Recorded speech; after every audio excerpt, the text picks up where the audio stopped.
Self-realization is the ultimate goal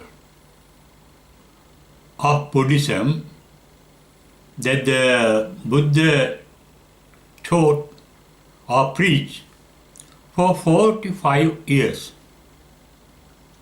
His entire teaching is within the Four Noble Truths that he spoke of.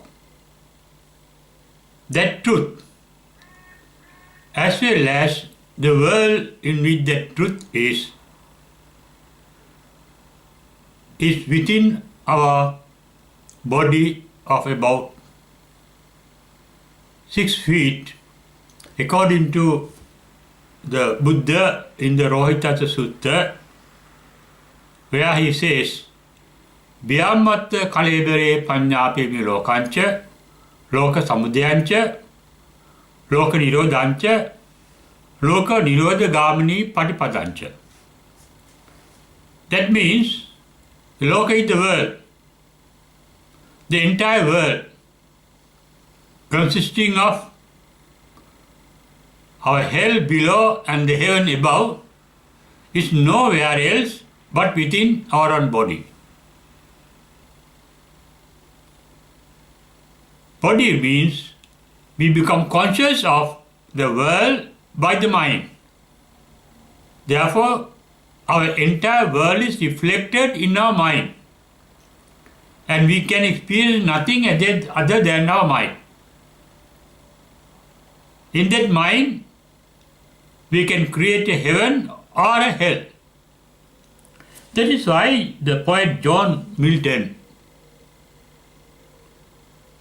who lived between 1608 to 1674, says in his poem called Paradise Lost, the mind in its own place and in itself can make a heaven of hell, a hell of heaven. It is our own thinking, our own mind that creates a heaven or a hell. Buddha's teaching is to avoid the hell, be in heaven,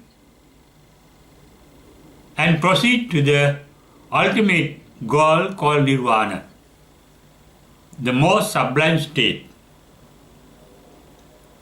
That nirvana is included in his Four Noble Truths that he spoke of for 45 years. And in that truth, he referred to the nirvana as dukkha nirodha, as he mentioned in his very first sermon called Dhamma Cakkappavattana Sutta. Dukkha nirodha, nirvana is within us, within this body, according to the Rohitassa Sutta. And the technique of enlightenment, technique of attaining this goal of nirvana is within us.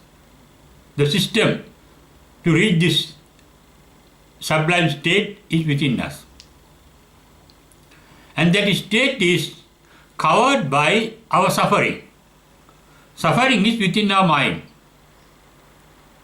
And the cause of suffering also, samudaya, is also within our mind. It is understanding our own mind that we call self-realization. On the first stage to enlightenment, called Sotapanna stage, one realizes there is no unit that can be identified as a self in anywhere in our mind or our body. Our mind is a product of our body, and our body is a product of our mind. They are reciprocal. That is why the doctors, the modern doctors, say that most of the diseases are psychosomatic. Most of our diseases are caused by our mind. the root cause of most of the diseases are in our mind. That mind is product of the body. Body means the body that contains the 5 sense organs open to the external world. Our entire body is open for the touch, the sense of touch, pottabba in Pali. Our eyes can see forms. Our ears can hear sounds. Our nose can experience smells. Our tongue can experience tastes. And our mind, the inner sense organ called the mind, can experience mental formations called Dhamma. Thus, the entire world that we experience is a product of our sense organs reflected in our mind. Mind can experience only what the sense organs can reflect. And our sense organs are very much limited in their capacity. We have eyes, but we can't see everything in this world. We have ears, but we can't hear every sound in this world. We can hear a limited type of sounds, a limited type of forms, a limited type of smells. We can't smell even what a dog can smell. Our sense organs are inferior to the sense organs of most of the animals. And therefore, the world created by our sense organs and experienced by our mind is faulty. It's not the real world. Self-realization is the realization of this state. We identify our mind as ourself. We think there's a self in our mind that can experience all our sensations through our sense organs, all our thinking. But Buddha pointed out, and his disciples have realized, there is no unit, a permanent unit in our mind or body that can be called a permanent self. Both the body and the mind are always changing. Those changes are on the background of an unchanging state. That means changes are conditional and there's an unconditional state behind those conditional movements, changes. For example, we can see something is moving only in relation to something not moving. When there is a not moving, stable background, we can see something moving in that particular background. Therefore, we have to assume, although our body and mind are constantly changing their form, there should be an unchanging state behind those changes. The realization, the Buddha's first disciple called Kondanya, the ascetic Kondanya, had, according to Buddha's own words in the Dhammacakkappavattana Sutta, the Buddha's first sermon, is that he realized every mental forms are born to decay and die. Yankinchi samudaya dhammam sabbanta nirodhammanti. Whatever that arises in the mind passes away. So something else can crop up in the mind. When that realization comes, that is the realization of the self, means the realization of our mind. We become reluctant to attach to our mental forms that are impermanent, that are transient, that are ephemeral, that are dynamic, because they are changing. Even Heraclitus, who lived in the 5th century BC, during which the Buddha too is reported to have lived, that Greek philosopher says, no one can step into the same river twice.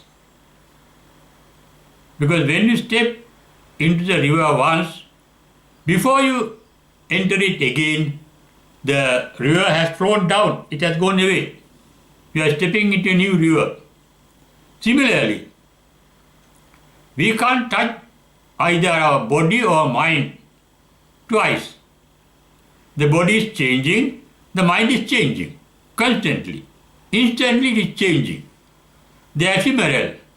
They are called Shanabangura in Sanskrit. They are born to decay and die instantly. When that truth is realized, there get a state where our attachment to things disappear, where our resentment to things disappear, where our ignorance of the reality of things disappear. What is the basic reality of things according to Buddha? That everything is born to decay and die. Born means jati, decay means jara, death is marana.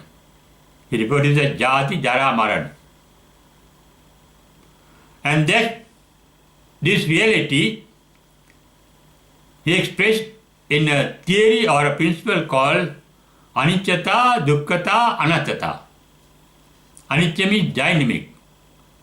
Everything in this universe is active. Both our body and mind is active, creative.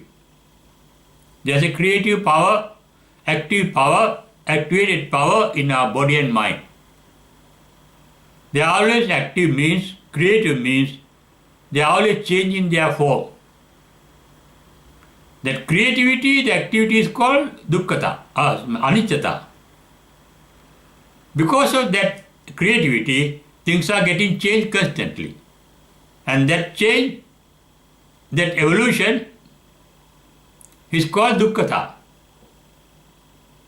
Because of that change, constant change of things, nothing can remain a permanent identity. That reality is called anattata. Selflessness. Nothing has a permanent self. Nothing living nor non-living. Both animate and inanimate items have no permanent identity.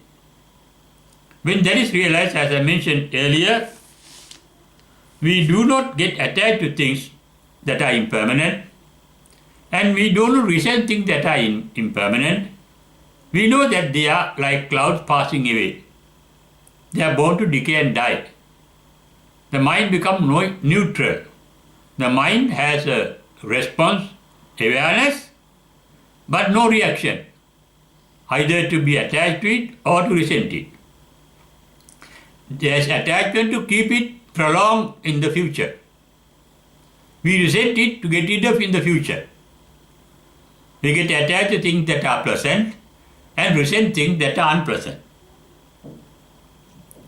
The pleasantness and unpleasantness are not interesting in things that we experience. They are our attitude to things. We get attached to things thinking that we can keep them forever or for the future. We get resent things that they are going to trouble us even in the future. And there's a partial reality in it. Things that are born have to decay before the death. They remain for a certain time, but not in the same form. We hate a person who is angry, but his anger is not permanent, it is impermanent. Anger will crop up and we'll die. Some may love us, get attached to us, like us, and that gives us a pleasant experience. But that same person can't love or get attached to you constantly. His mind or her mind is changing. When this reality of things are not outside ourselves, we can experience only mental images of things. We don't know, our eyes cannot experience what is really in the forms outside us. Our mind can experience only the image that the eyes can create. That is why they are called Chakka Ayatana. Chakka means eye, Ayatana means organization. They organize the mental forms that get reflected in our brain, in our mind. All sensory experiences are created by our sense organs. Therefore, the entire world, as I mentioned earlier, that we experience is within our mind. Mind is our world, and that mind is our self. Self is a concept of our mind. Self is an idea formed in the mind, not knowing the reality. What is the reality? Everything, both in the mind and in the physical world, is born to decay and die. Nothing has a permanent identity. And that is the realization of the mind, and that realization of the mind can be called the self-realization. The technique Buddha preached for that self-realization is the insight meditation, termed in Pali as Vipassana Bhavana. Vipassana means insight, going deep into our mind. It is going beyond the normal vision of the mind. Normally, the mind can experience what is created by the sense organs, inclusive of our brain. Brain contains memories of a lot of mental images. And those images that are reflected in the mind can be experienced by the mind. And all such experiences are impermanent. They are mirages. They are illusions, not the realities. Reality we cannot experience. The actual reality, the ultimate reality, is beyond the mind. Mind is a bundle of data, information gathered by sense organs, retained in the brain and reflected in the mind. Mind is a mirror reflecting images. An image in the mirror is not an actual reality. It is only a reflection. An image formed in our eye is not the actual reality of the image outside the eye. It is only a reflection, and it is only a limited reflection. Everything in the image outside us is not reflected in our eye. And that limited image is reflected in our mind, and we experience that we are experiencing the world. World is not outside us. The world is inside us. And that is the world that we experience. That is our mind, and that is our self. Self-realization is understanding and realizing what really it is. Realizing that it is an illusion. That capacity is called the insight. Insight is the capacity of the human capacity, inborn capacity called wisdom, that is called in Panya. Buddha used 5 types of capacities to get enlightened by the self-realization. It happened automatically. That is why I say Chakkum Udapada. There arose the eye. That means it is a metaphorical expression. Arising of I means arising of the inside. It happens naturally and automatically. That means you become aware of your mental world. You become aware of your own mind. The mind is becoming aware of the mind is called Chakkumudapadi. Mental eye arose. Mental eye got opened up. Buddha referred to this eye as Dhamma Chakkum in the first sermon called Dhamma Chakkapawatana. Anya Kondanya Dhamma Chakkumudapadi. They arose the eye to see the Dhamma. Dhamma means mental images. Therefore, they arose the capacity to see our mind. And there arose the knowledge. Jnanamudapadi. Knowing arose. Knowing of the reality. And in that sutta, Buddha says, Pubbesa annusesesu dhammesu chakkumudapadi. There arose the sight of a phenomenon that he had never heard of before. Pubbesa annusutesu. What is that phenomenon? The permanent, unborn, undecaying, undying state of the mind, the original state of the mind, free from all suffering, free from suffering, free from thinking, free from feeling. That state, he went deep into the mind and went to the base of the mind, which is a permanent state. Ajatang, it is not born. Akatang, it is not done by oneself or somebody else. Asankatang, it is not composed of something else. And akatang, it is not done by somebody, yourself or somebody else. Abhutang, it is not an event, it is not a happening. It is there permanently throughout. And that is the real self-realization one arrives at. Jnanam, there arose the knowledge, knowing of it. Then there arose the panya, the insight, wisdom. Normally, wisdom makes oneself aware of things that are bound to decay and die. And then same wisdom could realize that the things so called undying, undecaying, unborn. Then arose Vijjavadapadi, knowing the truth, reality. Then he realized there is dukkha in the mind, there is the cause of dukkha in the mind, dukkha samudaya. There is the cessation of dukkha in the mind, there is nirvana, and there is the technique of ending that dukkha. And there is the final enlightenment that is called Alokudapadi. There allows the light.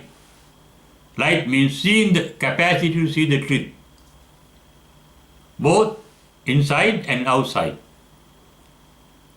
That capacity can see the reality within. Within means the reflection of the outside within. Our entire world, as I mentioned, is within our mind. And realization of mind is the realization of ourself. And it shows the ultimate truth,